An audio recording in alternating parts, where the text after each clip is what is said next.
pag-ari ni Jesus, nagpalansag siya sa cross, siya namatay, ilubog, nabanhaw siya, mauna iyang unang pag-ari para pagluwas na itong tanan. Kung ikaw nakadungog mga igsoon, palangga kay ka sa Ginoo, ipakamatian ka sa Ginoo, ibuwis niya yung kinabuhi. So sa ato pa, nga tao tas kalibutan, yan ay katuyuan ng Ginoo. Even ang yung pulong nagaingon sa wapa na kung man yung sa libutan, itawag na taniyang daan. O mga pinili na taniyang daan. Aning gamhanan, maayong balita ang tawag ani. Anong gitawag ni gospel, maayong balita?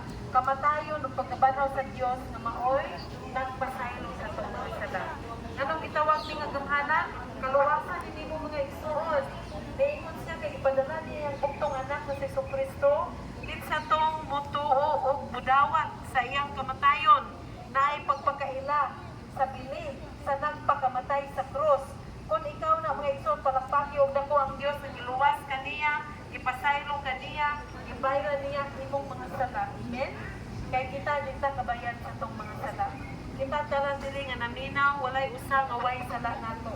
Pero naay Dios nga mahigugmaon nga nimo na yang follow igsoon sa dihang ikaw magkita, ipagkamatian ko ikaw. So sa ato pa, mas gilamoy ang sala sa tao kaysa gugma sa Dios. Amen? Kung sa man natong mga kaagi, wala na tanawa sa Ginoo. O niyang Ginoo